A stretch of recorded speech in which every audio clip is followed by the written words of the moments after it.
Con todos, mi nombre es Jessy Montalvo. El curso que el día de hoy vamos a llevar es el curso de biología, ¿ok? Bien, entonces, a ver, vamos a ver su chat. Ah, ¿qué tal? Muy buenos días con todos, chicos, ahora sí. Bien, vamos a recordar entonces lo que hemos hecho en el colegio, ¿cierto? Muchos de ustedes seguro recién han salido el año pasado del colegio. Y bueno, vamos a recordar en todo caso todo lo que hemos visto en esos 5 años en secundaria y tal vez más, ¿ok? Vamos a hablar primero que nada de manera etimológica acerca de la biología, ¿ok? Cuando hablamos acerca de la biología, la vamos a dividir en dos voces griegas. Decimos entonces que bio significa pues vida y logos significa en este caso tratado o estudio.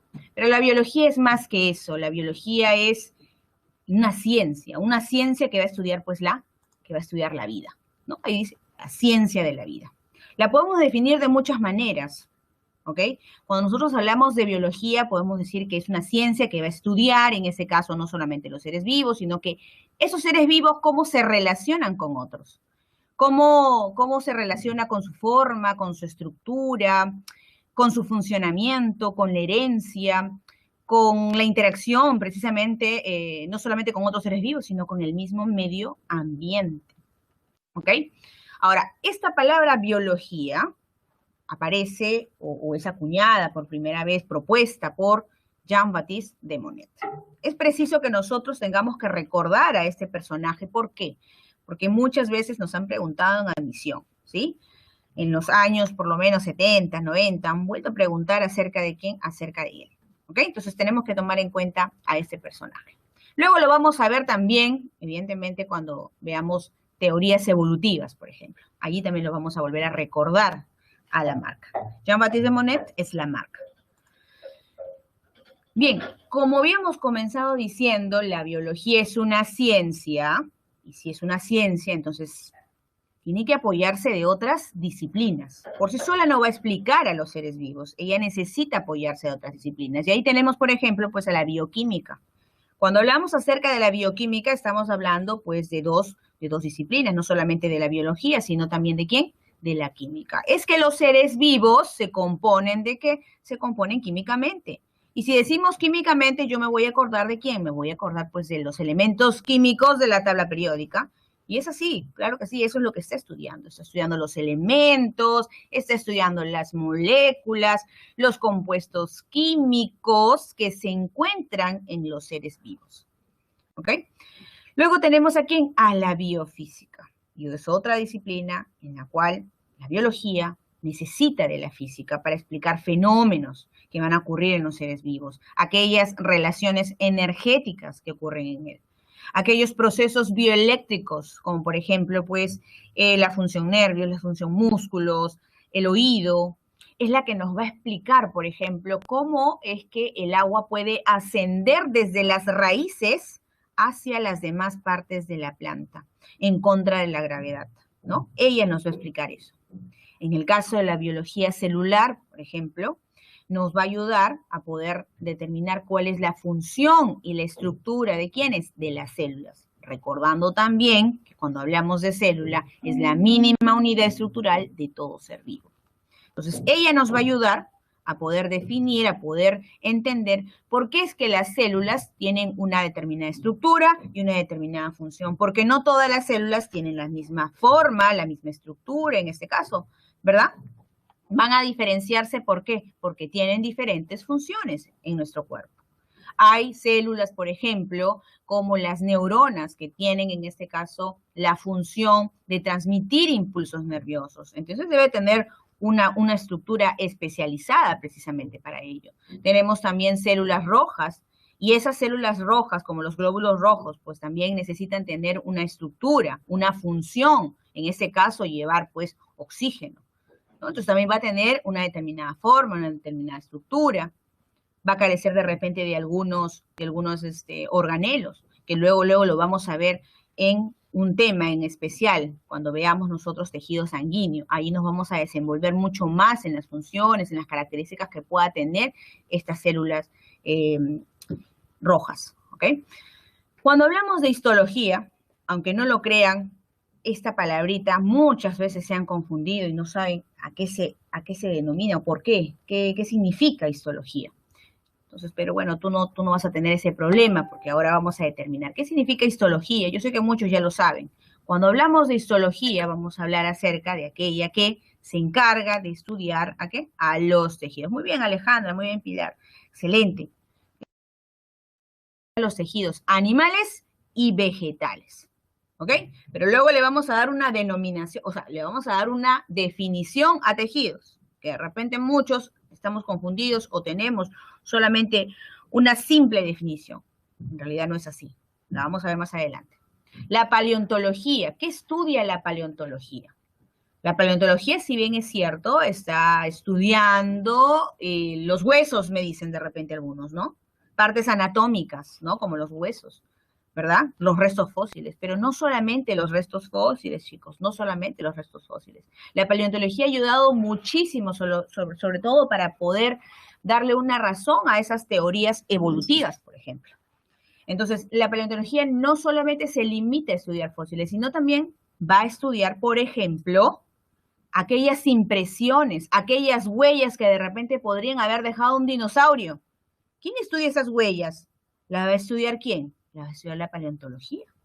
¿Ok? La va a estudiar la paleontología. ¿Quién estudia a ese animal que se quedó petrificado en una capa de hielo, por ejemplo? A ver, ¿quién lo va a estudiar? La paleontología. ¿Cuántas veces se ha encontrado un mamut? O de repente a un insecto, a un ave, que de repente le ha caído resina y se quedó todo así, petrificado. ¿Eso quién lo va a estudiar? Lo va a estudiar la paleontología también. ¿Ya? Entonces no nos limitemos, no limiten a la paleontología, no solamente son restos fósiles. Lo vamos a ver mucho mejor cuando hagamos evidencias evolutivas. Eso lo vamos a ver en el tema 13. Allí nos vamos a desenvolver y vamos a hablar mucho mejor acerca de la paleontología.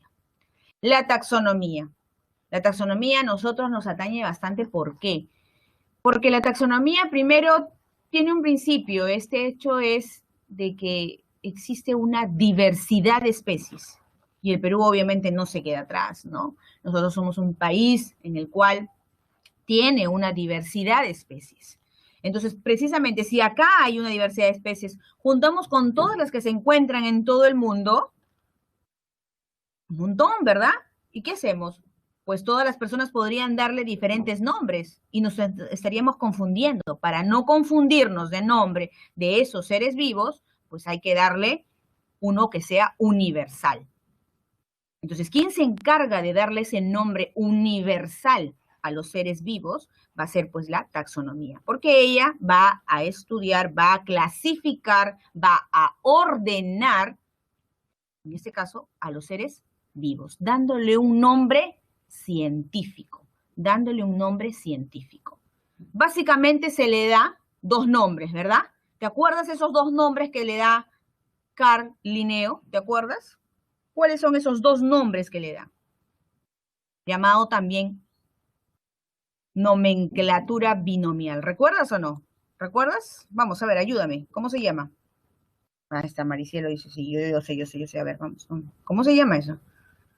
Son dos. Es el género y la especie. Es el género y la especie. ¿Ok? No te preocupes que también eso lo vamos a ver en un tema muy aparte. Ajá, muy bien, Maricielo. Eso lo vamos a ver precisamente, lo vamos a ver en el tema 13. Ya, ahí vamos a hablar de ello, de la taxonomía. Listo, y bueno, y las categorías, porque no solamente se queda en género y especie, sino también va a aumentar en familia, clase, orden, reino, dominio, ¿no? Pero ya más adelante vamos a hablar sobre la taxonomía. Perfecto. Cuando hablamos acerca de la ecología, ¿qué encontramos o qué recordamos acerca de la ecología? Cuando hablamos acerca de la ecología tenemos que recordar de dos componentes muy principales, los seres vivos y los seres no vivos, ¿no? ¿Qué hacen estos seres vivos con estos seres no vivos? Interaccionan, van a interaccionarse, se necesitan.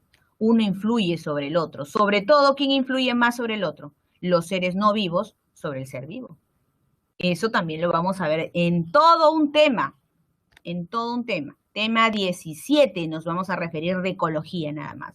Entonces, cuando yo hablo de ecología, estoy hablando de aquella interrelación, de aquella interacción que va a existir entre los seres vivos y el medio ambiente. Bueno, aquí vemos la virología, y cuando yo hablo de la virología, está mucho más sencillo, no te vas a confundir, porque inclusive el día de hoy, de todas formas, está en boga, está siempre presente en nosotros, ¿no? Entonces va a estudiar en este caso a los virus. Sí, pero los virus, ¿qué son? ¿Son seres vivos o no son seres vivos? No, no son seres vivos. Muy bien, Ale. Muy bien, Valentina. No son seres vivos, aclarar eso, ¿sí? Porque muchos están confundiendo que los virus son como las bacterias. No. Entonces, si no son seres vivos, ¿por qué la biología se encarga de estudiar a ellos? ¿Por qué se encarga? Muy bien, Ciro de frente, sabe que son complejos supramoleculares. Muy bien, y de eso vamos a hablar luego de estas diapositivas.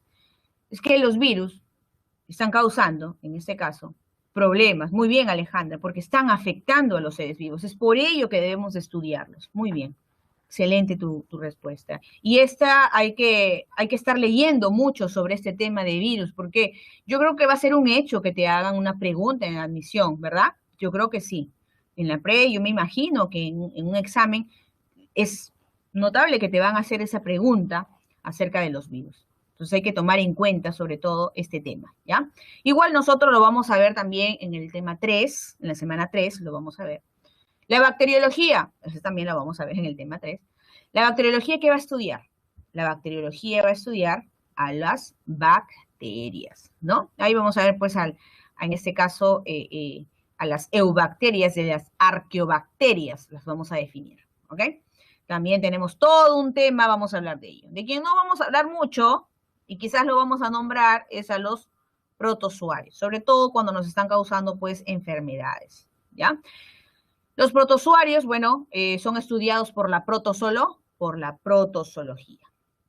Y aquí viene otro nombrecito que también ha tenido muchos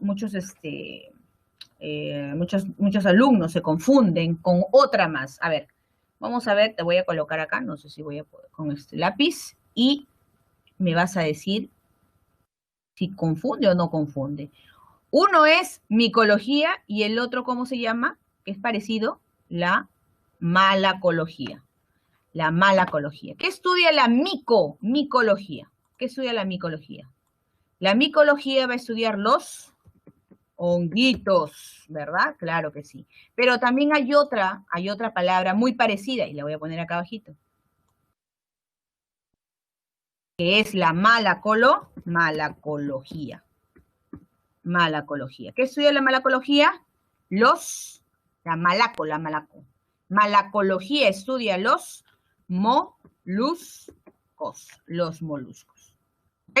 Entonces son dos palabras que de repente son parecidas, ¿ok? Pero, muy bien, pero han sido preguntas precisamente de admisión. Entonces puede traer algunas confusiones, por eso que las estoy colocando. ¿Ya? Una cosa es micología y la otra es malacología. ¿Ya? Micología, hongos, malacología, moluscos.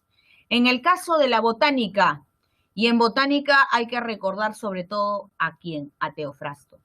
Porque la botánica se va a encargar de estudiar a quiénes, a las plantas, ¿no? A las plantas, a los vegetales en este caso. ¿Ya? La zoología, a la zoología. Bueno, cuando hablamos de zoología, ¿de quién me acuerdo? De Aristóteles. Me voy a acordar de Aristóteles, el padre de la biología, el padre de la zoología también. Ahí está. Aristóteles siempre está en todas, ¿verdad? Está en todas. Entonces, la zoología va a estudiar en este caso, pues, a los animales. Obviamente tú ya sabes que existen, pues, una variedad de animales y, bueno, de ahí van a haber, pues, una diversidad, pues, también de disciplinas que se van a desprender de la zoología. La etología, ¿qué estudia la etología? Vamos, muy bien, Ale. El comportamiento de los seres vivos. Muy bien. La genética, ¿qué va a estudiar la genética? Vamos, ¿qué estudia la genética? Estudia los genes. ¿Genes? ¿Así? ¿Estudia los genes? No, no estudia los genes. La genética lo que va a estudiar viene a ser la herencia. La herencia y la variación, ojo, la herencia y la variación que existe en los seres vivos. Claro que sí. O sea, que va a estudiar esos rasgos, esos caracteres que yo heredo de mis antecesores. O sea, lo que he heredado de mi papá, lo que he heredado de mi mamá. Pero tranquilo, si todavía no lo entiendes, tenemos 2 clases donde vamos a hablar de genética. Tema 11 y tema 12 vamos a hablar de genética. Genética mendeliana, genética no mendeliana, genética del sexo, vamos a ver todo eso. ¿Ya? Entonces, por ahora hay que tomar en cuenta que la genética va a estudiar la herencia y la variación en los seres vivos. ¿Y la evolución? ¿Qué estudia la evolución? La evolución lo que va a estudiar son aquellos cambios que se van a dar en los seres vivos a través del tiempo. Ahora, esos cambios que se dan en los seres vivos a través del tiempo puede darse por cuestiones que suceden en el ambiente. Eso lo vamos a explicar mucho mejor cuando hablemos de adaptación, porque de todas maneras, cuando hablamos de evolución, está involucrado la palabra adaptación. Entonces, evolución, ¿qué significa? Son aquellos cambios de los seres vivos, ¿no? A través del tiempo, ¿ok? A través del tiempo. Listo. Vamos a pasar entonces a la siguiente, que nos tenemos preparado. Bien, como te dije, como la biología es una ciencia, entonces ella tiene que basarse en un método científico. Muchos de ustedes, pues lo que van a hacer terminando la carrera, ¿verdad? O antes, porque ustedes tienen que hacerlo antes, van a generar pues su proyecto de tesis, ¿no? Y tienen que seguir ciertos pasos para poder entonces, claro, sí, vas a hacer tu tesis, por supuesto. Ustedes ni bien entran, ya deben estar preguntando, o cómo van a hacer para su tesis, no demoren, no vaya a ser que a última hora, ¿no? Como muchos de nosotros de repente, ¿no? Vayan a terminar más tarde, entonces, porque eso demanda de un tiempo, ¿ya? Demanda de un tiempo para hacer su tesis. Y sí, lo tienen que hacer, de todas maneras. Como de lugar, van a tener que realizar su tesis. Entonces, es necesario conocer como básicamente el método científico, ¿ok? Entonces, cuando hablamos del método científico, vamos a hablar pues que el método científico tiene características. Es que el método científico es planificado. Vamos a poner acá, vamos a ponerse acá. El método científico es planificado, es planificado. ¿Qué más podemos decir del método científico? Aparte de ser planificado. Es ordenadito, es ordenado, ¿ok? Es ordenado. Listo. Y además, lo más importante, busca soluciones, ¿ok? Ahí está. Ese es principalmente lo que se puede mencionar acerca del método científico.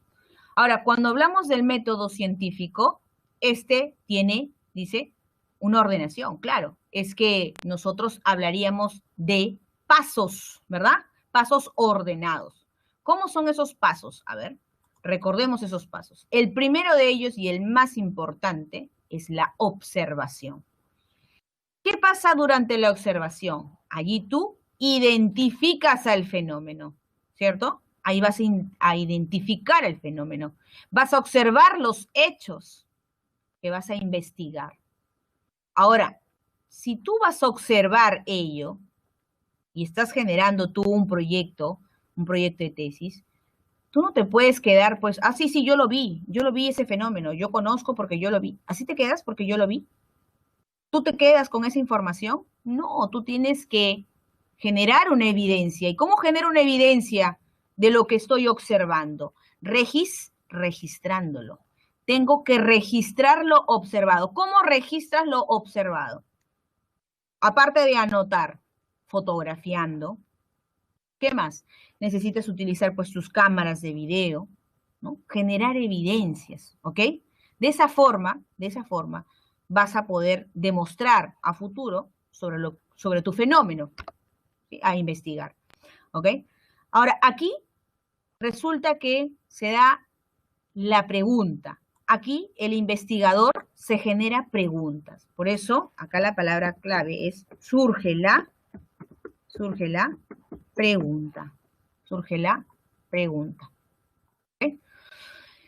Luego de que ha surgido la pregunta o las preguntas, ¿tú qué haces? ¿Te quedas con la pregunta? No. ¿Te vas a quedar con la duda? Jamás. ¿Qué haces? Buscas información para poder responder a esa pregunta. Muy bien, Brenda. Muy bien, Valencia. Es verdad. Como tú quieres responder a esa pregunta, ¿qué haces? Buscas respuestas. Y eso se llama, como dicen tus compañeros, busco una hipótesis. Muy bien. Busco una hipótesis. ¿Listo? Las hipótesis se caracterizan ¿por qué? Porque ellas van a responder la pregunta que se generó durante la observación. Entonces, aquí durante la hipótesis se dan las posibles respuestas. Posibles, claro que sí. ¿Por qué son posibles? Porque pueden ser verdad o no la pueden ser. Y para yo poder saber si las respuestas que he dado son verdaderas o falsas, tengo que someterlas ¿a qué? A experimentación, claro está. Las tengo que someter a experimentación. ¿Por qué? Porque la experimentación, ¿qué hace? La experimentación, palabra clave de experimentación, ella va a comprobar. Ella comprueba. Comprobación. ¿Comprobación de quién? De la hipótesis. ¿Okay? Comprobación de la hipótesis. Listo. Eso es lo más importante acerca de la experimentación. Claro que aquí vamos a hacer un alto. ¿Por qué? Porque cuando hablamos nosotros de experimentación, esto va a constar o va en este caso a incluir de dos factores muy importantes, de dos grupos. Pero eso va a depender de tu investigación, ¿ah? ¿Ok? Va a depender de tu investigación. Sobre todo para aquellos que van a ir al área de ciencias, tienen que de todas maneras realizar o tienen que de todas maneras incluir en este paso del método científico dos grupos. ¿Cuáles son esos grupos de los cuales tiene que incluir la experimentación? Y ya lo han preguntado, ¿ah? Ya lo han preguntado. Muy bien, Brian. Y ya lo han preguntado en misión. O sea, estás revisando los exámenes anteriores. Muy bien. Claro que sí.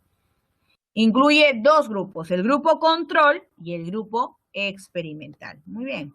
Grupo control. Ojo con ello, ¿ah? Pregunta de misión, ¿eh? Grupo control y el grupo experimental. Bien, el grupo experimental. ¿Qué diferencias hay? Bueno, en realidad su mismo nombre lo dice. El grupo experimental es aquel que va a sufrir precisamente pues los cambios. Va a ser aquel que le va a someter a experimentación. Solo a ellos se le va a suministrar de repente alguna medicina que quiero probar. En cambio el control no. Al control no le vamos a hacer nada, se queda como tal. Solo el único que sufre cambios, entre comillas, es el grupo experimental. Por eso a este grupo experimental se le denomina también factor variable. Ojo, esa era una respuesta. Esa era la respuesta a una pregunta acerca de este grupo experimental. Se le denomina factor variable. ¿Ok? Listo. ¿Quién más tenemos? Una vez que hayamos realizado la experimentación, esta me va a dar ¿qué? Resultados, ¿no? Me va a dar resultados, claro está. Esos resultados que yo voy a encontrar son aquellas anotaciones de las observaciones durante la experimentación. Es aquel que me va a dar los detalles que voy a obtener durante la experimentación.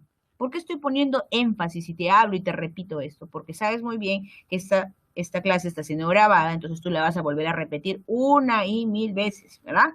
Hasta que quede, porque tú tienes que sacar la máxima nota en el primer examen, ¿verdad? Por eso. ¿Ok?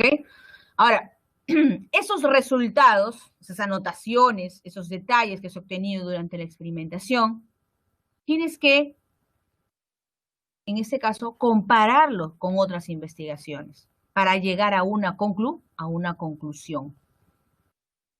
Entonces, la conclusión que viene a ser, la conclusión en este caso, me va a confirmar o no la hipótesis original, ¿no? Me va a confirmar o no la hipótesis original.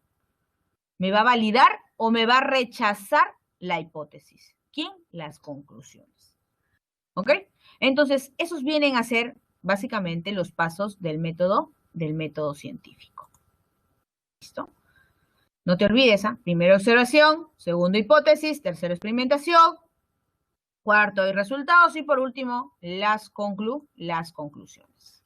Pasemos a hablar acerca de quiénes, acerca de las características de los seres vivos.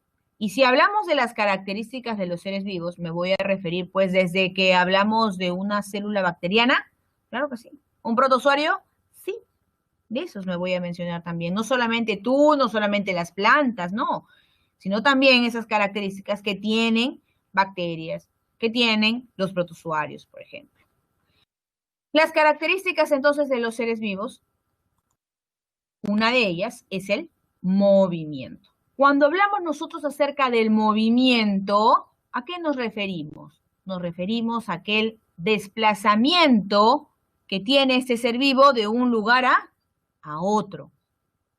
Pero no solamente ello. ¿Por qué? Porque estaríamos limitando las plantas, ¿sí o no? Estaríamos diciendo, oye, pero si el desplazamiento de un lugar a otro, las plantas no se mueven, no caminan. Entonces no son seres vivos, de repente alguno podría decir. ¿Verdad?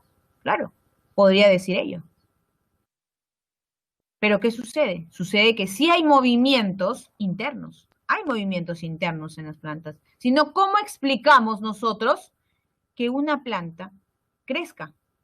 Si una planta crece, es porque está aumentando ¿de qué? En número de células. Y para que aumente en tamaño, su longitud ha tenido que, de abajo hacia arriba, ¿verdad? Entonces han tenido que moverse las células, ¿verdad? Una encima de otras. Han tenido que moverse. Ya ahí me está diciendo, por ejemplo, tu compañera me dice, ese se llama fototropismo o geotropismo, y él está dando nombre. Tropismo significa movimiento, muy bien. Foto significa, en este caso, luz, movimiento hacia la luz. Y Alejandra me dice geotropismo. Entonces, geo significa, pues, tierra. Tropismo significa, pues, movimiento hacia la tierra. Muy bien, está bien. Solamente que no quería mencionarles más nombres todavía, porque eso lo vamos a ver también en un tema. ¿Ya? Cuando hablemos de hormonas, precisamente vamos a hablar de geotropismo y vamos a hablar de fototropismo. Entonces, cuando hablamos de movimiento, vamos a hablar del desplazamiento, ¿no? El desplazamiento de un lugar a otro, así como también vamos a hablar acerca de ¿qué? Acerca de esos movimientos internos, ¿ok? Que se pueden originar en las plantas, por ejemplo, ¿ya? Listo. Luego tenemos aquí, ¿cuál es la siguiente? La irritabilidad y la coordinación, ¿no? Cuando nosotros hablamos acerca de la irritabilidad y coordinación, nos estamos refiriendo a aquella capacidad que tiene todo ser vivo de que de responder ante un estímulo. ¿Sí? Ahora, esa respuesta ante un estímulo puede ser en un medio interno o en un medio externo. Y precisamente ya me habían mencionado, ¿no? Alejandra ya me había mencionado del fototropismo y del geotropismo. Y es que esa es una respuesta, son ejemplos precisamente. El fototropismo es un ejemplo de irritabilidad, por ejemplo. ¿Por qué? Porque es la respuesta de la planta ¿hacia dónde? Hacia la luz. Está respondiendo hacia la luz. Claro que sí. ¿El estímulo quién es? El estímulo es la luz. ¿Y la respuesta cuál es? El movimiento de la planta. Eso se denomina entonces irritabilidad. O cuando alguien pues nos toca, nos está llamando, ¿no? Nos toca la espalda, nos toca el hombro, y tú, ¿qué haces? Reaccionas. Claro que sí, estás reaccionando.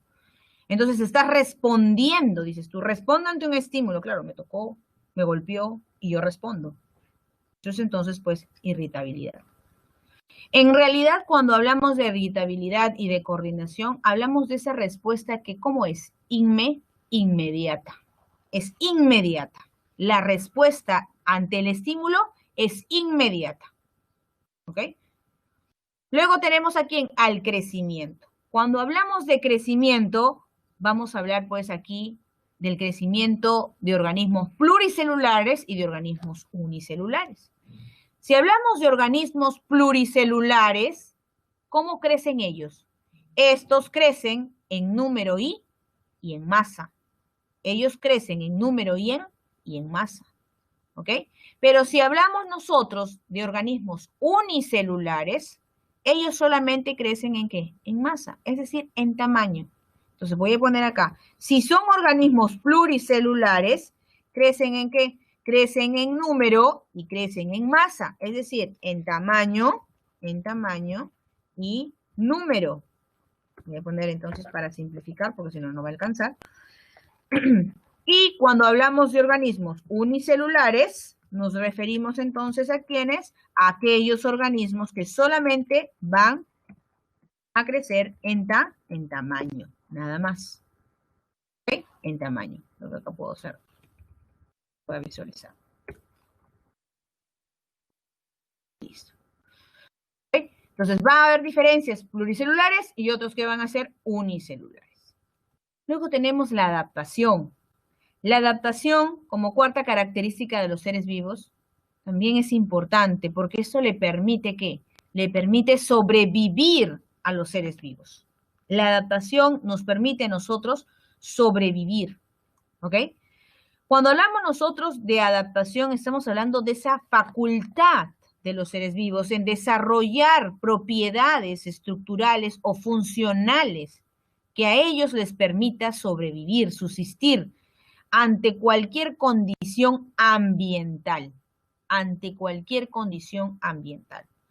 Y este ejemplo que les voy a dar es un ejemplo clásico que se les da a ustedes. De repente en el colegio lo han escuchado, de repente algunos de ustedes han estado mirando algunos videos. Y es el caso de aquellas personas que normalmente pues estamos viviendo pues en la costa y no vamos de repente de viaje y nos vamos a las alturas, ¿no? ¿Y qué sucede? Nos da precisamente lo que tú conoces vulgarmente como el soroche, también llamado mal de altura. ¿Qué sucede cuando viajas? Algunos de ustedes les duele la cabeza, quieren vomitar, ya no quieren ni caminar, quieren dormir nada más, ¿verdad? ¿Y eso por qué? Porque les está faltando el oxígeno. Porque los glóbulos rojos que ustedes tienen no son lo suficientes como para poder, pues, soportar la falta de aire, la falta de oxígeno. Pero ¿qué sucede a medida que pasan los días? Tú te vas, ¿qué? Acondicionando, dices, ¿no? Me voy acondicionando, me voy aclimatando, dice. En realidad la palabra clave, ¿cuál es? Te estás adaptando. ¿Qué está sucediendo en ti? Estás aumentando el número de glóbulos rojos. Lo que no tenías, ahora vas a tener. Claro, tú no lo puedes visualizar externamente, pero dentro de ti está ocurriendo cambios en el número de los glóbulos rojos. Y si está aumentando el número de los glóbulos rojos, ¿qué sucede? Esa es una definición, precisamente, que se le da a la adaptación. Por eso te dice, son aquellas, se dice, la facultad de desarrollar propiedades estructurales. Estás aumentando la cantidad de glóbulos rojos. Lo que no había, ahora vas a tener. ¿Pero por qué hace eso tu cuerpo? Porque busca un equilibrio. ¿Porque busca qué? Porque busca sobrevivir. Porque si no te mueres, pues. ¿Ok? Entonces eso es lo que hace tu cuerpo. Responde, ¿sí? Es una respuesta ante un fenómeno, ante un estímulo ambiental. Claro que sí. Es parecida a la definición de irritabilidad, pero ¿cuál es la diferencia? Que la irritabilidad es una respuesta inmediata. La adaptación no es una respuesta inmediata. No es una respuesta inmediata. Y la adaptación se da, ¿por qué? Porque es una respuesta al ambiente, a las condiciones ambientales, necesariamente. ¿Ok? Esa es entonces adaptación, la diferencia entre adaptación e irritabilidad. Luego tenemos, ¿a quién? Tenemos a la reproducción. Y cuando hablas de reproducción, estás hablando de aquella capacidad que tiene un organismo de producir individuos nuevos, pero de su misma especie, ¿ok? De su misma especie. Cuando hablamos de metabolismo, y esta no me voy a explayar más de la reproducción, porque sabes muy bien que en el tema 10, si has revisado tu libro, en el tema 10 vamos a hablar precisamente todo de reproducción, ¿sí? Solamente estamos dando definiciones nada más. El metabolismo, ¿qué va a estudiar? Va a estudiar aquellas reacciones químicas que se van a generar en el ser vivo. ¿Cuáles reacciones químicas? Como por ejemplo aquellas reacciones que competen la degradación o la obtención de energía, por ejemplo. Cuando hablamos entonces de metabolismo nos vamos a referir de dos procesos importantes. ¿Cuáles son? Catabolismo y anabolismo. ¿Okay? Y anabolismo. Pero, ¿cuáles son las diferencias en catabolismo y anabolismo? Es que el catabolismo, la palabra clave, ¿cuál es? Significa degradación. Degradación. De moléculas complejas a moléculas simples. Y cuando nos referimos a anabolismo, nos estamos dando cuenta que estamos hablando de ¿qué? De la formación. De moléculas simples a complejas. Lo contrario entonces a catabolismo.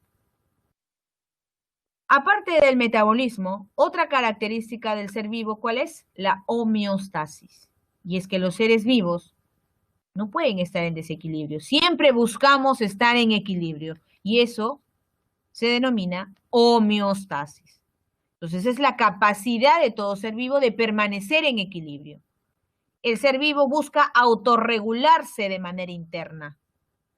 No permite, pues, que estés en desequilibrio. Y un ejemplo de homeostasis, ¿cuál sería? Un ejemplo de homeostasis es cuando nosotros, pues, estamos de repente a temperaturas tan altas fuera y encima te vas a correr, porque, bueno, dices, hace calorcito, voy a empezar a trotar, ¿no? Entonces, cuando estás corriendo y las temperaturas allá afuera son altas, ¿qué va a pasar internamente contigo? Si tú sabes que eres un organismo que presenta de temperatura interna 37 grados aproximadamente, ya que somos homeotermos. Nosotros debemos de mantener esa temperatura de 37 grados, pero allá afuera hace 40 y encima estás corriendo. Evidentemente tu cuerpo va a aumentar su temperatura, ¿verdad? ¿Pero eso puede pasar? No. Para mantenerse en equilibrio, ¿qué hace tu cuerpo? Elimina agua, elimina sales, ¿cierto? Elimina agua, por supuesto, porque lo has visto en el sudor. ¿Has probado tu sudor? ¿A qué sabe? A sal. Entonces, tu cuerpo busca el equilibrio, busca estar en homeostasis. ¿Qué más tenemos? La organización específica. Y cuando tú hablas de organización específica, bueno, este es el producto precisamente de una organización precisa desde varios niveles. ¿Quiénes son esos niveles? Vamos a ver entonces en la siguiente diapositiva. Los niveles de organización de los seres vivos vamos a tocar 10 niveles. El nivel subcelular, y cuando hablamos del nivel subcelular, nos vamos a referir pues a los átomos, al nivel atómico. Y ahí recordamos a átomos muy importantes para los seres vivos. Sobre todo son estos 4 átomos principales de los seres vivos que abundan, ¿verdad? En los seres vivos. ¿Cuál es? El carbono, el hidrógeno, muy bien, el carbono, muy bien, Valencia, muy bien. Ya, Alejandra dice, mire, de frente es el chon. Ya está, esos son los más importantes. Y dentro del carbono, hidrógeno, oxígeno y nitrógeno, el que más abunda es el carbono, ¿ok? Es el carbono.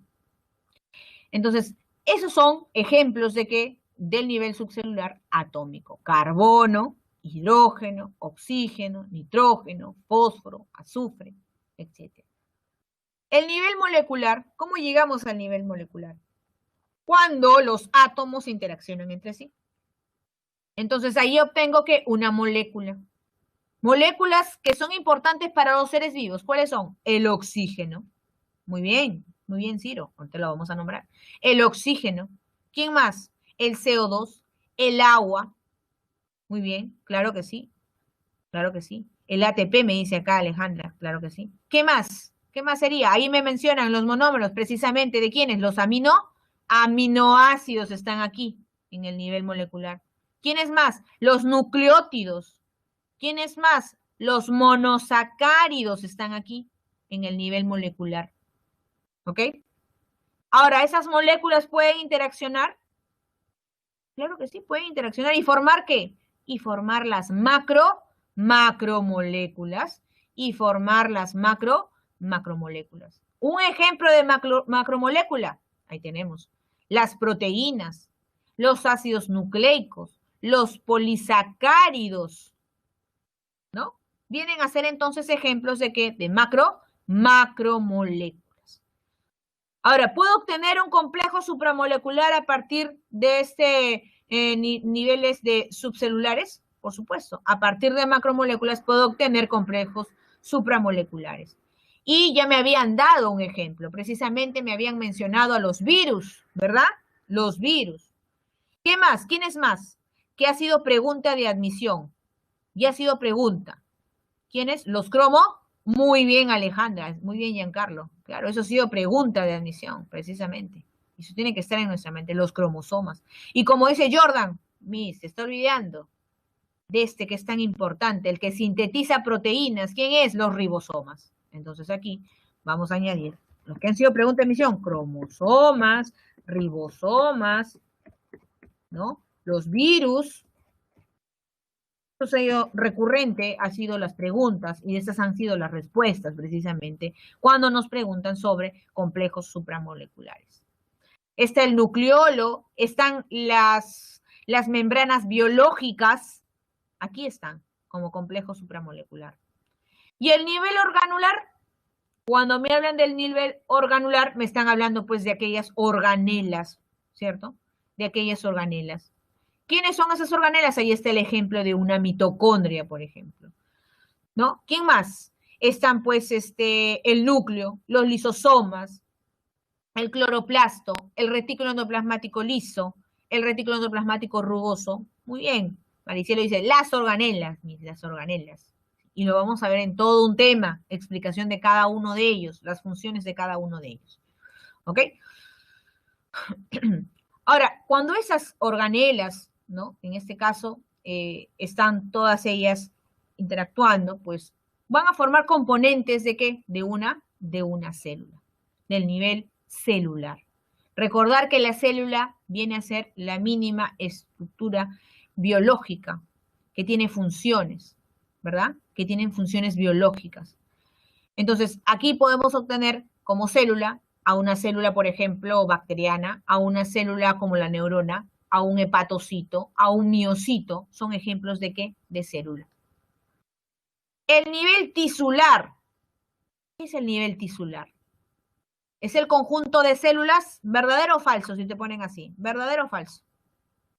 A ver. Ya, sí, tiene que ver, sí, está bien, tiene que ver con tejidos, claro que sí. Alejandra dice, tienen que esas células cumplir, y ahí falta algo, cumplir una misma función. Claro, muy bien, Ciro, es falso. No puedo decir que el nivel tisular sea ¿qué? Sea el conjunto de células, no puedo decir eso. Debo decir algo que me defina mejor el nivel tisular. Es el conjunto de células que tienen igual función, igual estructura, igual origen. ¿Ok? Eso es lo importante aquí en ese nivel tisular. Cuidado entonces con los verdaderos y falsos. Si te dicen que el nivel tisular es el conjunto de células, alzazo. Debe decir, perdón, ¿cómo va a decir conjunto de células? O sea, que tú vas a juntar las células de la neurona más las células de tu hígado, ya pues voy a formar un tejido. No, deben tener la misma función, la misma estructura, el mismo origen. ¿Ok? Cuando hablamos del nivel organológico, voy a hablar, evidentemente, de los órganos aquí. Cuidado con esta palabra, que confunden mucho con el nivel organular, mucho cuidado. Cuando me hablan del nivel organológico, se están refiriendo a aquella asociación de esos tejidos. Cuando los tejidos se van a asociar. Esa es la asociación de tejidos. ¿Ok? Es la asociación de tejidos. El nivel sistémico va a abarcar en este caso al conjunto de esos órganos para cumplir funciones, ¿qué? Funciones específicas. Allá. O sea, si yo hablo de un sistema, debo de hablar de un conjunto de órganos, como por ejemplo, ¿quién puede ser?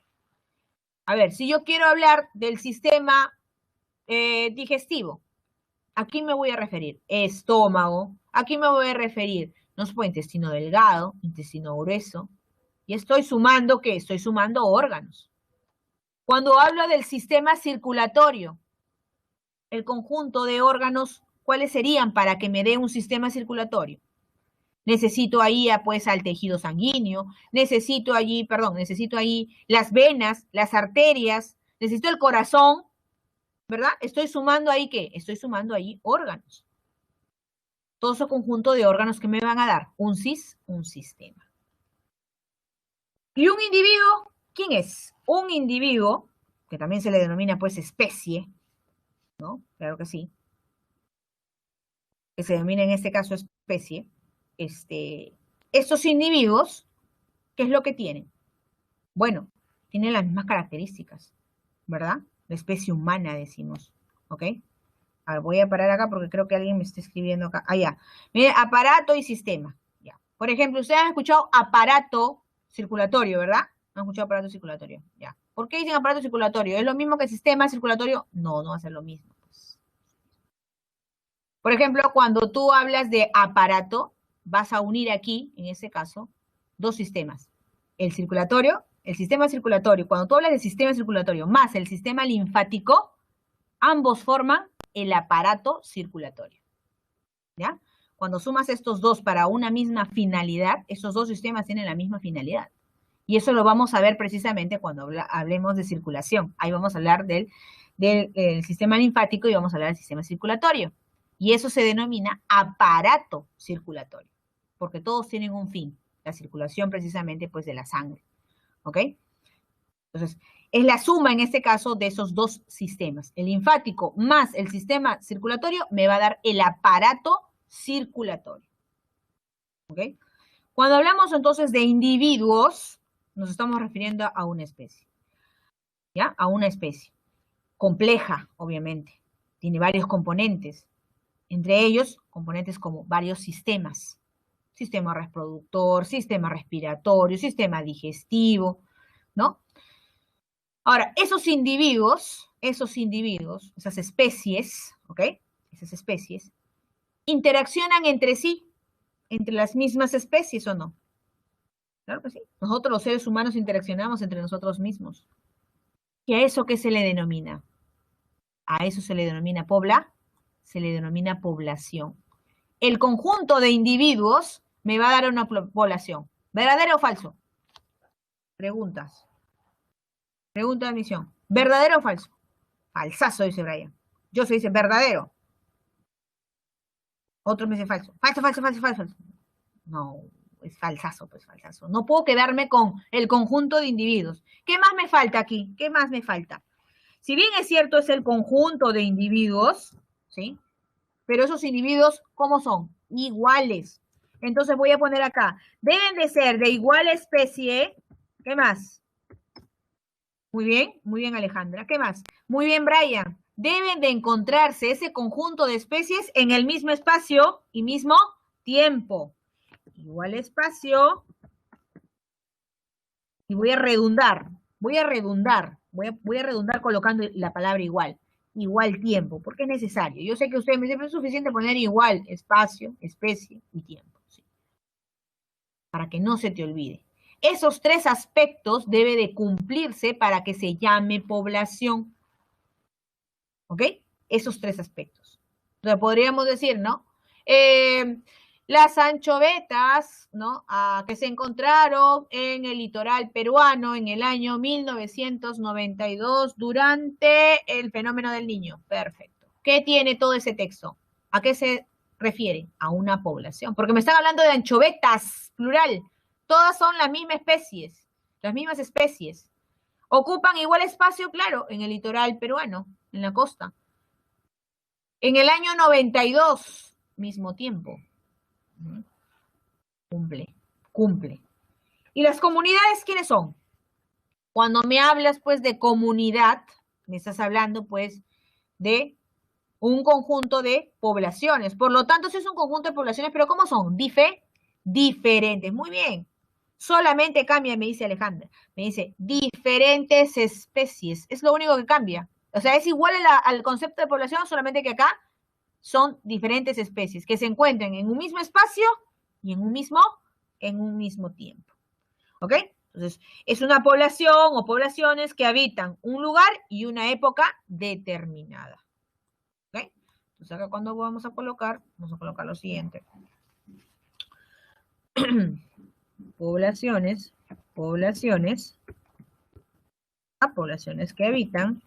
que habitan un mismo lugar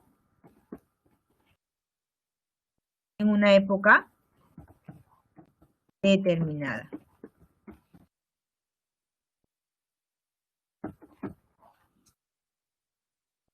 Ecosistema, ¿qué es un ecosistema? Y cuando hablamos de un ecosistema, nos vamos a referir precisamente al nivel anterior, que viene a ser un componente del ecosistema, la comunidad. Entonces, cuando tú hables de ecosistema, te vas a referir a esa comunidad que se está interrelacionándose ¿con quién? Con el ambiente. Es la comunidad y el ambiente que se interrelacionan. Por ejemplo, la laguna. Por ejemplo, un desierto viene a ser ejemplos de ¿quién? De ecosistemas. Muy bien. Valencia dice, mire, más rápido, seres vivos y no vivos. Perfecto.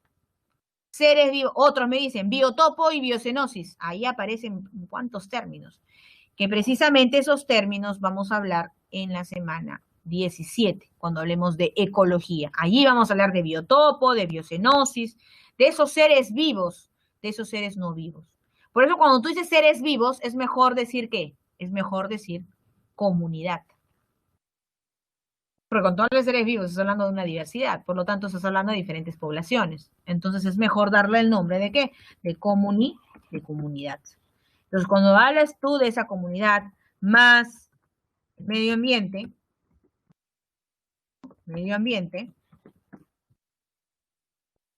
interrelacionándose.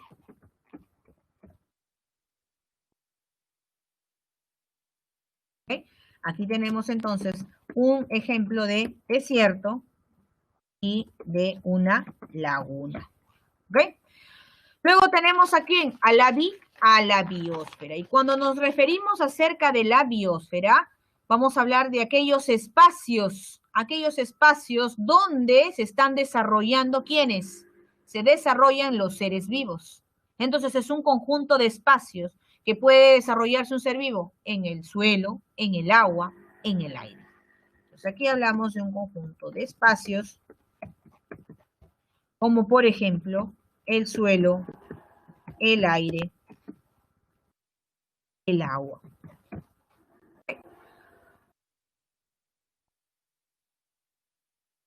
Listo.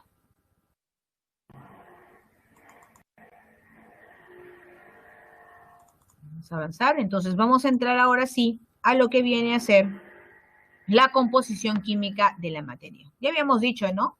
En este caso, pues la disciplina sería pues la bioquímica, ¿verdad? ¿Por qué? Porque hay elementos, hay compuestos, hay elementos, moléculas químicas que nos van a dar vida. Y precisamente vamos a empezar de menor a mayor. Primero de ellos, los bioelementos, que son aquellos elementos que nos dan vida, o también llamados, ¿qué? Elementos biogenésicos. Bien claro te dice, ellos forman parte de los seres vivos. Pero ojo con esto que también ha sido pregunta de verdadero y falso. Bien claro, acá te dice, bien claro, y lo voy a subrayar. ¿Qué te dice acá? Esta composición de los seres vivos que se clasifican en bioelementos y biomoléculas, y dentro de los bioelementos, estos se siguen clasificando en primarios, secundarios, oligoelementos, ¿es por qué? Por su abundancia. Más no te está diciendo, más no es por la importancia. Todos ellos son importantes. Todos ellos son importantísimos. Entonces, esa clasificación que se da en primario, secundario y oligoelementos es por su abundancia. Ojo con ello, ya lo han preguntado. ciclo pasado, lo han preguntado, ¿ok? Por su abundancia. Como te había mencionado, tiene categorías, se clasifican en primarios, y los primarios, pues en este caso, son los que abundan mucho más, casi el 99, poco más del 99% abarca esto en los seres vivos: carbono, hidrógeno, oxígeno, nitrógeno, ¿no? En este caso hay que hablar del carbono, porque el carbono viene a ser pues un elemento de la tabla periódica cuyas características son las siguientes. Es un carbonoide, ¿verdad? Que se encuentra ¿en dónde? En el grupo 4. Por lo tanto, ¿qué me quiere decir? Este tiene la capacidad de enlazarse con 4 elementos más, ¿verdad? Puede compartir 4 electrones, ¿cierto? Para aquellos que están dominando ahí la química, porque eso tiene mucho que ver con química. La biología tiene mucho que ver con la química. Entonces, este carbono, ¿sí? El carbono tiene pues cierta electronegatividad, muy bien, y le permite llegar a ¿qué? A formar estabilidad con otros elementos, como dice Jordan. Claro que sí, esos enlaces son estables. Tiene 4 enlaces, se puede enlazar 4 veces el carbono, ¿ok? Los bioelementos en este, bueno, vamos a explicar cada uno de estos. Bueno, este es el que más abunda en nosotros, que es el carbono. Siempre el carbono va a ir unido, sobre todo ¿de quién? De los hidrógenos. El oxígeno, en este caso, es un elemento que normalmente lo encontramos de forma molecular, y este forma parte de aquella molécula que nos permite respirar, ¿no? Sobre todo para los organismos aerobios. El nitrógeno, que forma parte pues de las proteínas. Los bioelementos secundarios. Los bioelementos secundarios se encuentran en una cantidad aproximadamente de 0.7% en los seres vivos. Y ahí tienes el azufre, tienes también al fósforo, al magnesio, al calcio, ¿no? Cada uno de ellos tiene una función en los seres vivos. Por ejemplo, el azufre forma parte ¿de quién? El azufre puede formar parte de las proteínas. El fósforo viene a ser un elemento que forma parte de una molécula energética que hace un momento me lo mencionaron, el ATP. Muy bien, Jordan. El magnesio, que forma parte ¿de quién? De la clorofila. ¿Por qué es importante el magnesio aquí entonces, si forma parte de la clorofila? Porque gracias a la clorofila, que es un pigmento de color verde, permite la fotosíntesis. ¿Qué más tienes? Tienes al calcio. Y el calcio, bueno, sirve pues para las contracciones musculares.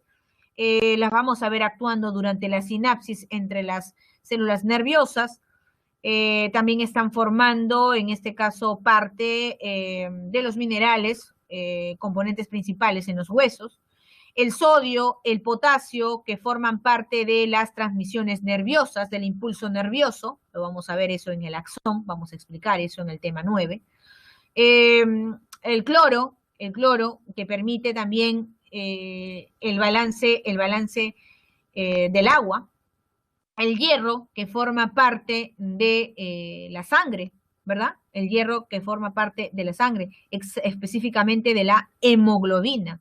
Recordar que la hemoglobina es un pigmento, ¿ok? En este caso, que se encuentra sobre todo en los vertebrados, ¿ok? Los psicoelementos son elementos en los cuales se encuentran en cantidades muy, pero muy pequeñas. Por eso les dicen ínfimas, bien pequeñísimas. Pero eso no significa que no sean importantes. Son importantes. Y ahí tienes aquí al manganeso. Mn es manganeso. Recuerda tu clase de química. Es el manganeso. El manganeso sirve pues para la formación de los huesos. El cobre ¿para qué sirve? Al igual que el hierro, tienen funciones similares, pero solo que el cobre está presente en los invertebrados, ¿ok? Sí, también en los cloroplastos, pero sobre todo esto tiene más relevancia cuando hablamos muy bien de los invertebrados, y ahí me está aclarando Maricielo, me dice, es la hemocianina, Miss. La hemocianina es aquella que contiene cobre. ¿Y qué es la hemocianina? Forma parte, en este caso, pues, de la hemolinfa, que es un fluido, ¿no?, parecido a la sangre de los vertebrados, pero que se encuentra en los invertebrados. Entonces, ¿la función cuál sería? Transporte de gases, ¿ya? Transporte de gases, ¿Ok? Muy bien, respira. Por eso me dice, es un pigmento respiratorio de los invertebrados. Muy bien. Pero ojo, de algunos invertebrados, Maricielo. Eso lo vamos a aclarar mucho mejor cuando llevemos circulación. ¿Ok? El zinc, ¿por qué es importante? Porque el zinc va a ayudar a la concentración, a aumentar la concentración de los niveles de ¿quién? De la insulina, ¿ya? Va a ayudar a regular la concentración de los niveles de insulina. El flúor, ¿para qué es importante el flúor? Bueno, el flúor lo hemos visto que también hasta inclusive lo añaden en las pastas dentales y vemos que va a ayudar pues a que se mantengan los esmaltes de los dientes, por ejemplo, ¿no? Evitando que se formen pues las caries. El yodo que forma parte o en este caso estimula la formación de una hormona llamada la tiroxina, ¿no? Si evitamos o disminuimos las concentraciones de yodo en nuestras comidas, posiblemente podríamos ocasionarnos enfermedades como, muy bien, enfermedades tiroideas, o sea, como el bocio aumenta, ¿no? Lo que tú le llamas acá la papada, ¿no? Ahí está, te da pues el bocio, ¿no? Que es la inflamación de la glándula tiroides, ¿ya? Es la inflamación de la glándula tiroides.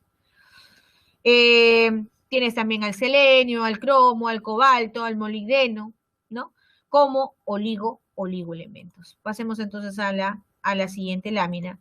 Y vamos a hablar acerca de quiénes. Vamos a hablar acerca de las biomoléculas. Aquí, anteriormente hablamos de quiénes, de los bioelementos. Ahora hablemos de las biomoléculas. Si yo hablo acerca de las biomoléculas, sí, vamos a hablar también del cretinismo, no te preocupes, eso lo vamos a hablar en la clase de sistema endocrino, ya, no se preocupen. ¿Ok? Hablamos entonces de las biomoléculas. Y las biomoléculas se dividen en inorgánicas y orgánicas. Empecemos con las inorgánicas. ¿Cuál es la característica de una biomolécula inorgánica? La característica de una molécula inorgánica es que ésta no presenta enlaces ¿qué? Muy bien, ya me dijo Valencia. No presenta enlaces tipo carbono. No hay ese tipo de enlace. Muy bien. Entonces, aquí, por ejemplo, tenemos aquí al agua. Tenemos que ver con el agua. Claro, es que el ser vivo, sobre todo los seres vivos, bueno, nos diferenciamos en realidad en porcentaje de agua. Nosotros aproximadamente tenemos 70-75% de agua, los seres humanos. ¿Ok? Entonces, esta molécula de agua se le caracteriza ¿por qué? Porque es un solvente, es el solvente universal. ¿Por qué es un solvente universal? ¿Qué es lo que le caracteriza para ser solvente? Es que ella tiene polaridad. ¿Y eso quién le da esa polaridad? Tú sabes muy bien que el agua tiene como componente principal al hidrógeno, 2 todavía, y un oxígeno. Entonces, parcialmente el hidrógeno se carga ¿de qué? De manera positiva y el oxígeno de manera negativa. Bueno, eso tú lo vas a ver muchísimo mejor en química. Y sabes muy bien que esos son los estados de oxidación, precisamente, de estos elementos, ¿verdad? Claro, no, que -1 no, pues ya tú sabes muy bien que acá ha habido un cruce cuando hacen las reacciones. Bueno, eso lo van a explicar mucho mejor en química, ¿ok? Sabes muy bien que el estado de oxidación del oxígeno viene a ser ¿cuánto menos? -2, por lo general, claro está, porque hay excepciones, ¿verdad? Cuando forman peróxidos, ¿ok? Pero bueno, ya eso le preguntas mucho mejor a tu profe de química.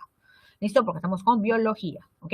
Entonces, esta polaridad precisamente que tiene polo positivo, polo negativo, es lo que le ayuda a ¿qué? A disociar otros componentes. Por eso se le denomina solvente universal, ¿ya? Solvente universal, por la polaridad. O sea que si yo añado pues un detergente, no sé, una pintura, ahí está, y le añado agua, esa pintura tiene cargas. Si esa pintura tiene cargas negativas, ¿con quién se va a unir? Con el positivo. ¿De quién? Del agua, con el polo positivo del agua. Y de esa manera lo va a disociar. Si tengo un detergente, de repente ese detergente, supongamos, estoy poniendo así exagerando, es de carga positiva, ¿con quién se va a unir? Con el oxígeno. Y de esa manera lo va a disociar. ¿Ok? Entonces la polaridad es lo que ayuda precisamente a poder disociar los otros componentes, es decir, a disolverlos, a solventarlos. Bien, vamos a ver otra característica del agua. Tiene alta tensión superficial. Eso significa, mira, ve, que las moléculas de agua, como tienen polo positivo, polo negativo, ¿no? Ahí está, tiene polo positivo, tiene polo negativo. Viene otra molécula de agua, ¿y cómo se une con esta molécula de agua? Ah, acá sería el negativo y acá estaría el otro positivo. Y otra molécula de agua, negativo, positivo. ¿Te das cuenta que pueden formar qué cosa? Pueden cohesionarse, pueden unirse fuertemente mediante enlaces, puentes ¿de qué? Puentes de hidrógeno, ¿verdad? Ahí está, se pueden unir fuertemente y pueden generar, en este caso, ¿qué? ¿Qué pueden generar? Como una sábana en la cual puede patinar, por ejemplo, este insecto, que dicho sea de paso se le llama el insecto patinador. Entonces, la alta tensión superficial significa esa cohesión que hay entre molécula y molécula del agua. Muy bien, la molécula y molécula de agua. Claro, y ahí vamos a ver otros, de ahí se desprenden otras definiciones, como dice Ruth, la capilaridad. Claro que sí, que eso lo vamos a ver sobre todo para el ascenso del agua, ¿verdad? En el xilema, ¿verdad, Ruth? Claro que sí, estás en lo correcto. ¿Qué otra característica entonces vamos a ver del agua? Otra característica, a ver, vamos a ver qué más nos ponen acá. Bueno, ahí está precisamente la explicación que te acabo de mencionar. Ah, el alto calor específico que se tiene. Ajá, muy bien. Y es que el agua, ¿no? Tú sabes, pues el agua, 1 gramo por centígrado, 1 grado centígrado, ¿verdad? Ella se puede ir calentando. O sea, suficiente con 1 grado, ya está absorbiendo calor el agua. Entonces, este calor específico es muy importante para nosotros porque nos permite absorber el calor. Bien claro, te dice, ¿qué caracteriza a esta propiedad? ¿Qué caracteriza a esta propiedad? Bien claro, lo que acabo de mencionarte, es la capacidad de absorber grandes cantidades de calor. ¿Para qué? Para modificar tu temperatura. Y es lo que te estaba mencionando en el ejemplo de homeostasis, ¿no? Nosotros entonces tenemos esa capacidad, ¿verdad? Porque bueno, somos organismos que tenemos casi el 70% de agua, entonces eso es lo que nos facilita. Entonces, cuando estamos en la época de verano, ¿no? Comenzamos a transpirar, estamos sentados, no nos hemos movido, estamos sentados, sentimos mucho calor y transpiramos, ¿no? ¿Pero qué transpiras? Transpiras agua. Y es que el agua absorbe ese calor. Entonces, ¿es bueno transpirar? Claro que sí. Pero así como transpiras, también tienes que hidratarte. ¿Ya? Tienes que hidratarte. Bien, también tenemos como otra biomolécula inorgánica, ¿quién? A las sales minerales. Y las sales minerales nos van a ayudar a la contracción muscular, ¿no? A la transmisión de impulsos nerviosos. Ahí está el sodio, potasio, el calcio. El mantenimiento del equilibrio osmótico. Nuevamente volvemos al ejemplo cuando transpiramos. ¿A qué sabe ese sudor? ¿A qué sabe? A sal. Esas son las sales minerales. Permite el equilibrio osmótico. O sea que no solamente es el agua, sino también necesito de sales. Y además también están formando parte de estructuras duras. ¿Cuáles son esas estructuras duras?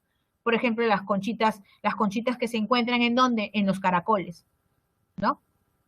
Ahí está. Forman parte de estructuras duras. Forman parte de los huesos cuando hablamos de sales minerales. El oxígeno y el anhídrido carbónico, bueno, son gases en sí. El oxígeno que sirve precisamente para organismos que son de tipo que aeróbicos. Lo vamos a ver también que el oxígeno es el aceptor final de ¿quién? Del hidrógeno para formar una molécula de agua. Y eso lo vamos a ver en el tema 5 cuando hablemos de la respiración celular. Y esto recuérdalo, ¿ah? Esto recuérdalo. Este es clave porque esto ha sido pregunta del examen de admisión.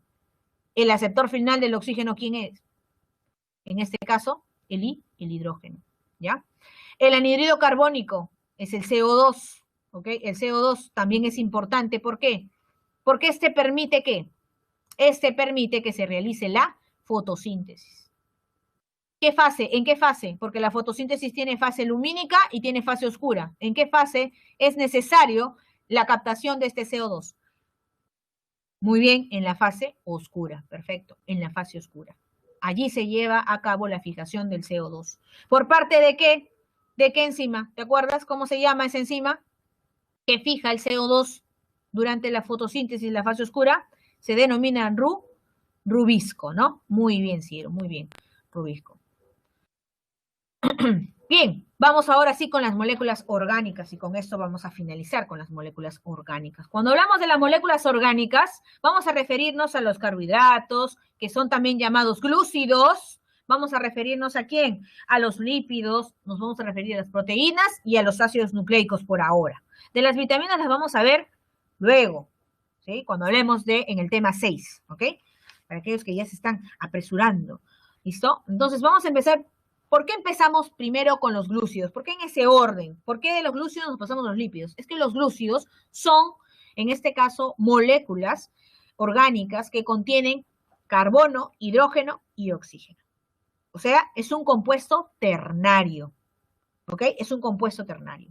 Y esta la vamos a clasificar ¿en quién? En monosacáridos, en disacáridos y polisacáridos. Entonces, vamos a encontrar una clasificación, en este están los monosacáridos, los disacáridos y los polisacáridos, ¿ok?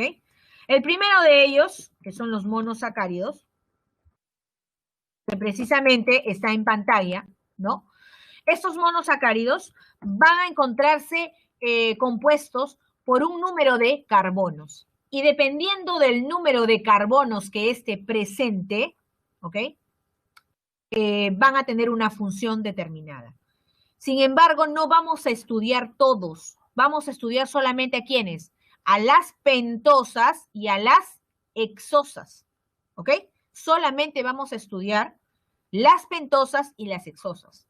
Sí hay triosas, hay heptosas, pero no te va a venir ese tipo de preguntas. Te va a venir solamente las pentosas y las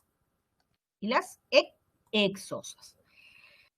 ¿Qué es la ribosa, la desoxirribosa, ribulosa, glucosa, galactosa y fructosa? Todas ellas que son monosacáridos. Y los monosacáridos, precisamente, son las unidades más pequeñas de los glúcidos. ¿Ok? Son las unidades más pequeñas de los glúcidos. ¿Quiénes? Los monosacáridos. Entonces, cuando hablamos nosotros de ribulosa, de desoxirribosa y de ribosa, esos de acá, nos vamos a referir a ¿qué? ¿Pentosas o hexosas? Estos son las pentosas. ¿Por qué son pentosas? Porque en su conformación tienen cinco carbonos, porque tienen 5 carbonos. Y las otras, que es la fructosa, que es la galactosa y la glucosa, estas de acá, ¿son qué?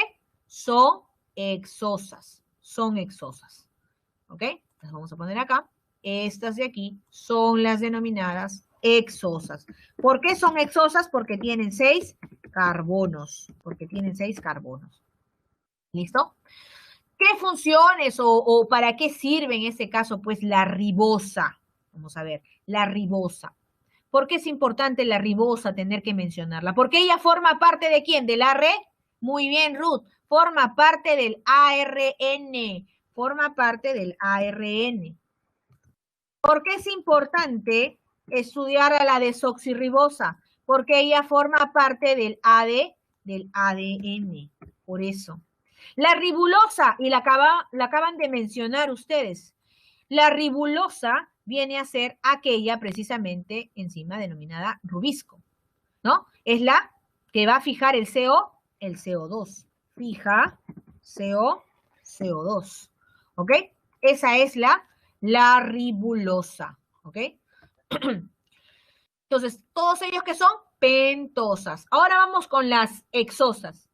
En las hexosas, ¿sí? Como la fructosa, la galactosa y la glucosa, siendo todas ellas monosacáridos, recuerda que estas de acá tienen también otros nombres. La glucosa también, ¿cómo se le conoce? Como dextrosa a la glucosa. Se le conoce como dextrosa. En el ciclo pasado lo dieron con este nombre, así que no vayan a confundirse, es lo mismo. ¿Ya? Dextrosa es lo mismo que decir glucosa. Recuerda que la dextrosa o glucosa, que son lo mismo, tiene como característica ser el combustible principal de todas las células. La galactosa, esta proviene del azúcar de la leche. Esta la voy a encontrar solamente en las glándulas mamarias, ¿sí? En las glándulas mamarias. No está libre en la naturaleza, pero también forma parte del cerebro, ¿ok? La fructosa también denominada lebulosa, y le voy a poner aquí, chiquito. Esta se le denomina lebulosa. ¿Qué es la lebulosa? La lebulosa o dextrosa, perdón, la lebulosa o fructosa es aquella que permite, en este caso, darle energía a los espermatozoides, ¿ok? Ahora, esos monosacáridos pueden unirse con otro monosacárido. ¿Y qué me da un monosacárido más un monosacárido? Un disacárido. Pero estos se van a unir siempre y cuando tengan un enlace ¿de qué tipo? Un enlace de tipo glucosídico. Entonces aquí vamos a ver los ejemplos de disacárido. ¿Ves? ¿Cómo se llama la macromolécula formada por dos monosacáridos? Ya me acaban de decir, disacáridos. Y estos disacáridos se van a unir mediante enlaces glucosídicos. Ahí está.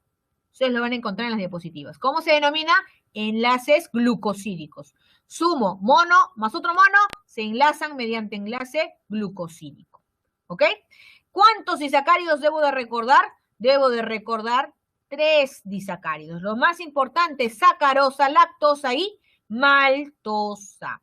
Y vamos a poner aquí, ¿qué resulta el disacárido de sacarosa? Es la unión de dos monosacáridos. ¿Quién es? La glucosa más ¿quién?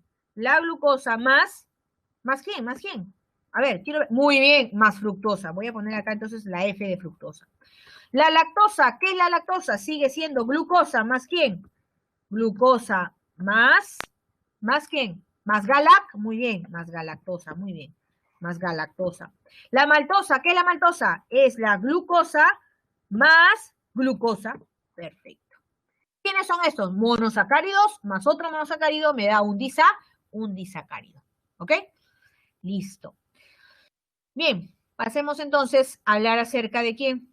Acerca de un componente mucho más grande, que se compone de más de 10, en este caso, monosacáridos. Es el caso de los polisacáridos. ¿Quiénes son? Un ejemplo, tienes al almidón, tienes a la celulosa, ¿no? Que vienen a ser ya estructuras mucho más grandes. Estas de acá, por ejemplo, carecen de sabor, no tienen el sabor dulce como sí lo podrían haber tenido los disacáridos y los monosacáridos. Eso los voy a encontrar, por ejemplo, formando parte del almidón, es decir, en los vegetales. También un ejemplo de ello, ¿quién es? El glucógeno, ¿no? Y el glucógeno yo lo voy a encontrar, acá está escrito, el glucógeno lo voy a encontrar sobre todo en los animales, en los músculos, formando parte de los músculos, del hígado. La celulosa, ¿dónde la encuentro? Lo voy a encontrar en las plantas, sobre todo en la pared celular de las plantas, ¿ok? De las células vegetales, para ser más exacta. En el caso de los lípidos, ¿qué son los lípidos? Son grasas, pues. Los lípidos vienen a ser ¿qué? Vienen a ser grasas. Esos lípidos también son compuestos ¿qué? Ternarios. Se componen de carbono, hidrógeno y oxígeno. ¿Cuáles son sus características o sus funciones?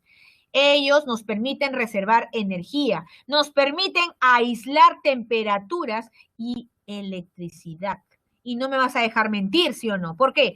Porque, por ejemplo, ¿has visto esa gutapercha que lo que hace es precisamente cuando hay un cable suelto, no le ponen una cinta de color negro? ¿Has sentido lo que tiene ese pegamento? ¿Cómo es? ¿Cómo es? Esa es grasa. Esa grasa precisamente, ¿qué es lo que está haciendo? Aislando la corriente eléctrica, ¿ok? Entonces, una de las características precisamente de los lípidos es eso. Aislar tanto temperatura, aislar la electricidad, también nos genera protección, nos protege. Y si habrás visto también muchas veces cuando mamá ha comprado una carne, pollo, siempre hay grasa en cada órgano, ¿verdad? Cuando sacan la molleja has visto un montón de grasa alrededor. Sacan el hígado, cualquier órgano, vas a ver que alrededor existe grasa, claro, y es que lo que hace es protege, amortigua los golpes. ¿Quién? Los lípidos, por eso son importantes. Dentro de los lípidos voy a encontrar 3 tipos de lípidos. ¿Cuáles son? Lípidos simples, lípidos complejos y también los denominados esteroides. Cuando yo hablo de lípidos simples, voy a recordar aquí a los glicéridos y a las ceras. Los glicéridos, como por ejemplo están los triglicéridos. ¿Por qué es importante los triglicéridos en este caso? Son importantes los triglicéridos porque, sobre todo para los animales, porque son reservas animales, reservas energéticas, ¿ok? Por eso es importante. ¿Qué más? También tenemos a las ceras, te dije. Y las ceras, que está precisamente presente aquí, por ejemplo, en mi oído, ¿no? El cerumen. Tienes también esa cera que es una grasa que se encuentra protegiendo a las hojas de las plantas. ¿Has visto cuando las limpias sale un brillo? O las frutas, cuando las comienzas a sobar, a limpiar a la manzanita, ¿cómo sale un brillo?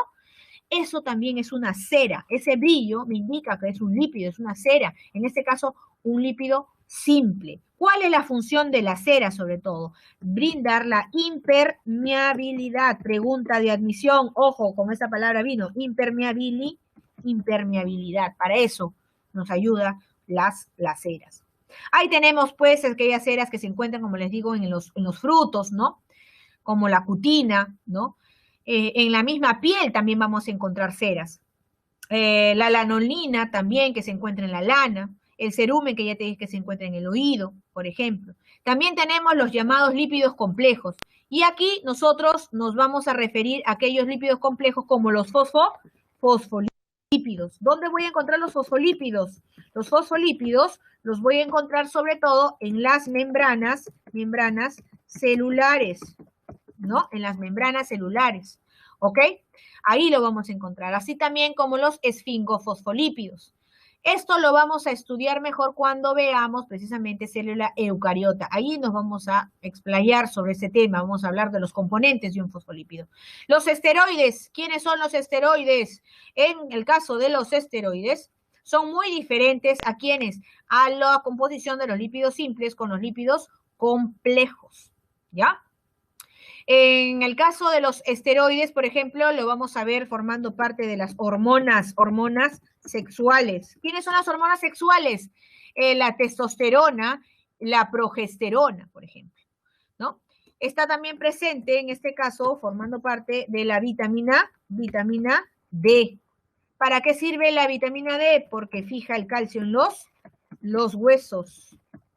Fija el calcio en los huesos. ¿Qué más? Están los ácidos biliares, ácidos y sales biliares. Esta de acá, ¿qué permite? Permite digerir los lípidos. Digerir lípidos. ¿Ok? Así como también la presencia del colesterol. El colesterol que le permite dar fluidez a las membranas celulares. Esta también la vamos a ver cuando hablemos acerca de las células eucariotas. ¿Ok? Diferencias en composición de los lípidos simples y lípidos complejos. Bueno, un lípido simple se compone sobre todo de carbono, hidrógeno y oxígeno.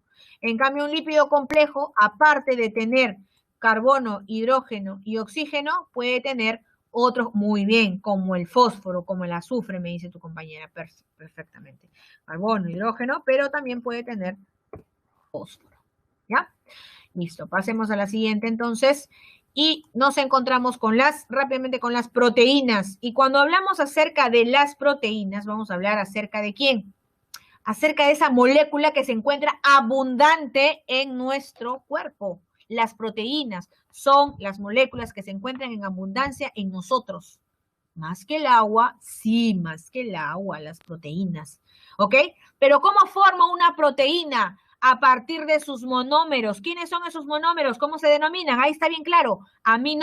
Aminoácidos. Pero para que estos aminoácidos formen una proteína, se tienen que enlazar.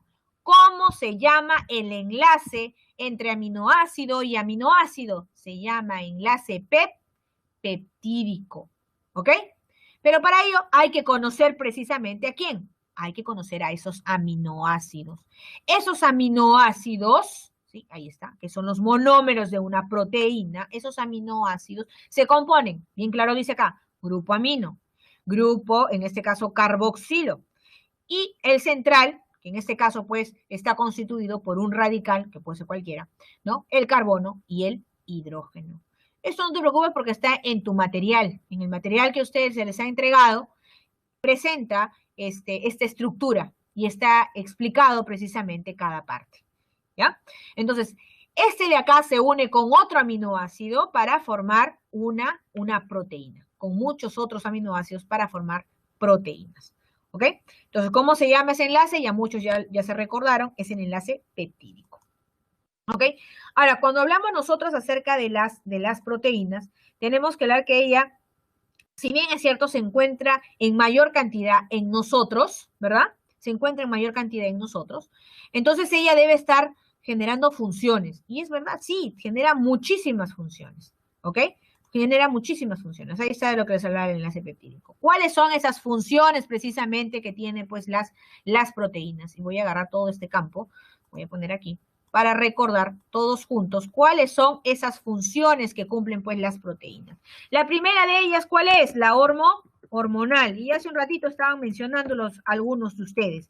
Y ahí está pues la insulina, ¿no? La insulina en este caso que se encarga de regular la concentración de glucosa en la sangre. La hormona del crecimiento, ¿no? La hormona del crecimiento. Ahí está, la hormona del crecimiento. La prolactina también está acá, el PRL. Ahí está. Prolactina. ¿Qué más? ¿Qué otra función tiene? Tiene función estructural. ¿Cuál es esa función estructural que esta tiene? La función estructural viene a ser aquella que se encuentra formando parte de las uñas, de los pelos, de los cuernos, ¿no? Está presente en las astas, uñas, por lo tanto, lo puedo encontrar también formando parte de ¿quién? Del colágeno, ¿verdad? Muy bien, Ruth, muy bien. La queratina, excelente, lo que me acaba de mencionar. Por eso que les hablaba del pelo, ¿no? Lo pongo acá, etcétera. Entonces, acá vamos a poner rayita y voy a poner como si fuera flechita. Entonces, lo voy a encontrar, como me acaban de decir tus compañeros, en la queratina. La queratina que está ¿en dónde? En el pelo, ¿no? En el pelo. El colágeno, ahí está. Que lo voy a encontrar en la piel, que lo voy a encontrar en los tendones, que lo voy a encontrar en los huesos.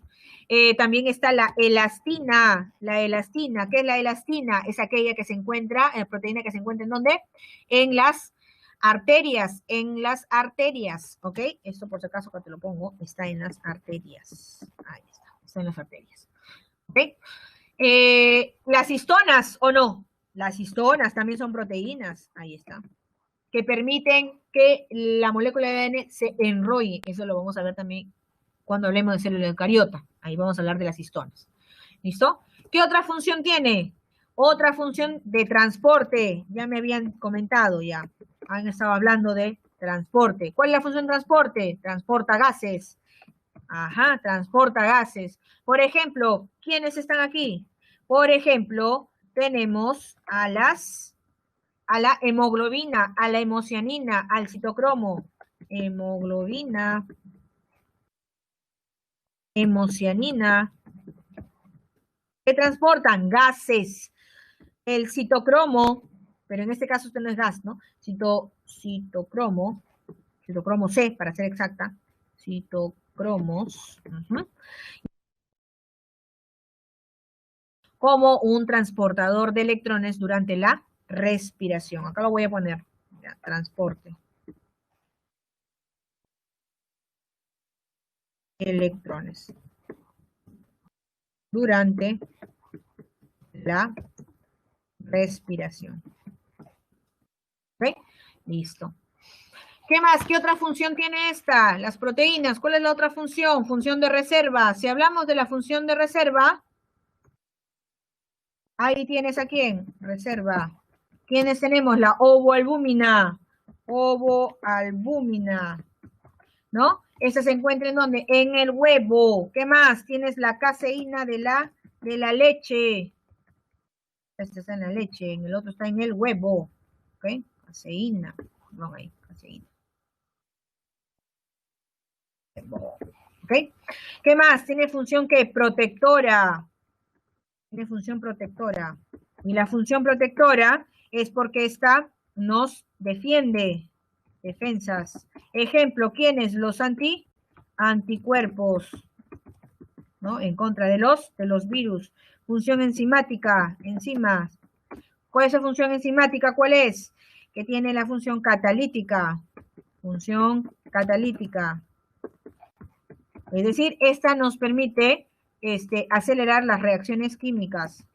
Acelera las reacciones químicas. ¿Ok? Listo. Bien, entonces esas vienen a ser algunas de las funciones de las proteínas. Pasemos por último a hablar acerca de los ácidos nucleicos. Acá el monómero, en este caso principal, serían pues los nucleótidos. Los nucleótidos se unen a través de enlaces de qué tipo? Fosfodiéster, ¿ok?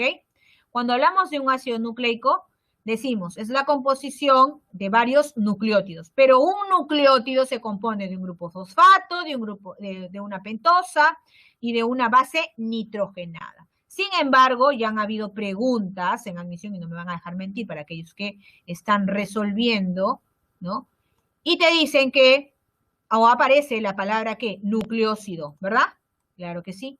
Un nucleócido,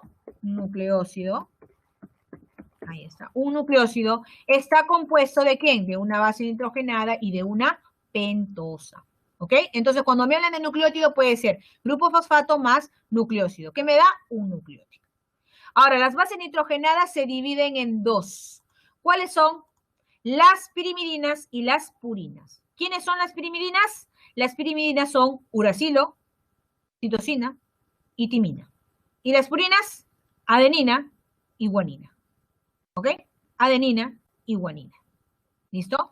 Esto, por favor, tienes que grabártelo muy, pero muy bien. ¿Ok? Entonces, yo necesito varios nucleótidos para poder generar una molécula de ADN. Vamos a ver qué más nos ayuda acá, esta lámina, sino para compartir. Voy a compartirles entonces una ventana donde tengo para poder explicarle un poquito mejor. Cuando nosotros hablamos acerca de las moléculas de ADN, ¿tú de qué te recuerdas? Tú te recuerdas que es una molécula que pues almacena, que pues transmite la información que genética. Esa es la función pues de los ácidos nucleicos, ¿no? Ahí aparece pues no solamente el ADN, sino también aparece pues el ARN, ¿ok? Entonces, ellas tienen la función de almacenar y de transmitir la información genética. Recuerda que es un conjunto de ¿qué? De nucleótidos, que se unen mediante enlaces ¿qué? Fosfodiéster. Se unen mediante enlaces fosfodiéster. ¿Listo? ¿Cuáles son sus componentes? ¿O de qué se compone una base nitrogenada? De pirimidinas y de purinas. ¿Ok? De pirimidinas y de purinas. ¿Quiénes son las pirimidinas? Uracilo, citosina y timina. ¿Quiénes son las purinas? Adenina y lo que viene a ser la guanina. ¿Ok? No te olvides, por favor, de esto. ¿Listo? Vamos a ver si que tenemos un poquito de tiempo para poder darles de una vez entonces las claves. ¿Ya? Vamos a ver aquí. Tenemos... acá está. Vamos a compartir la pantalla.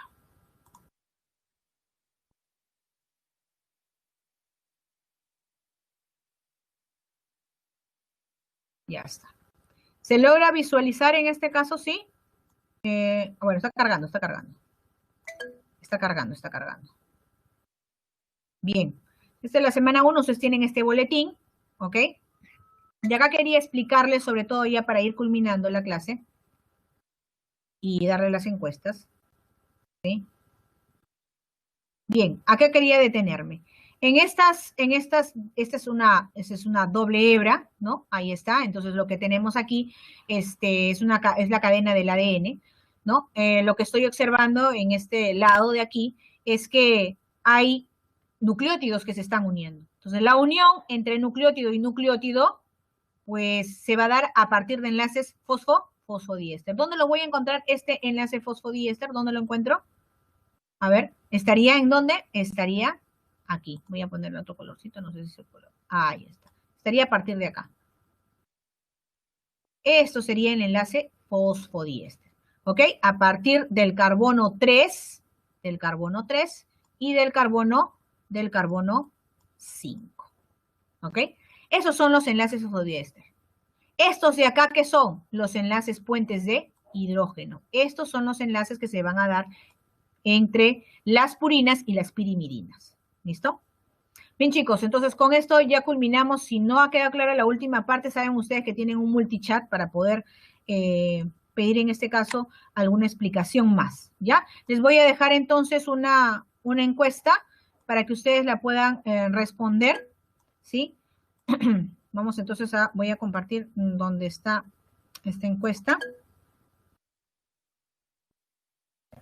Un ratito. Ahorita va a cargar.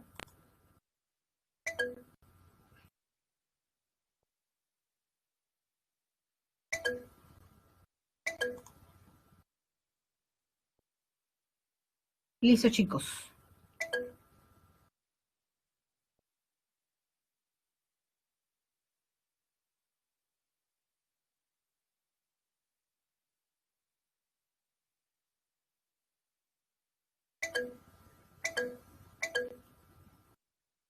Perfecto. Muy bien. Creo que todavía tenemos unos minutos, me parece, hasta las 9:50, ya. Entonces, para explayarme un poquito más, ¿ya? Vamos a ver entonces, porque eso es lo que quería hacer. Vamos acá a aprovechar estos 3 minutos más que vamos a tener, ¿ya? Y para explicarte un poquito más sobre todo porque, tengo que darte las respuestas. Te voy a dar las claves, ¿ok? Te voy a dar las claves. A ver, ¿me escuchas bien? Voy a darte las claves, ¿ya? Voy a darte las claves. A ver, número uno, chicos, número uno. 1A. 2A. 2A. 3, beso. 3 es beso. 4 es beso. Perdón, 4 es dado. 5, avión. 6, avión. 7, dado. 8, beso. 9, casa. 10, beso. 11, avión. 12, casa. 13, a ver, repito, creo que me están ahí escribiendo. Voy a repetir, ¿ya? Voy a repetir nuevamente. 1, avión. 2, avión. 3, beso. 4, dado. 5, avión. 6, avión. 7, dado. 8, beso. 9, casa. 10, beso. 11, avión. 12, beso. 13, casa. 14, casa. 15, casa. ¿Ok? Vamos a ver aquí.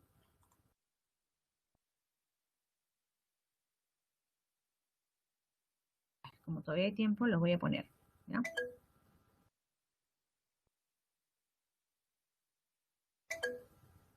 A ver. Listo.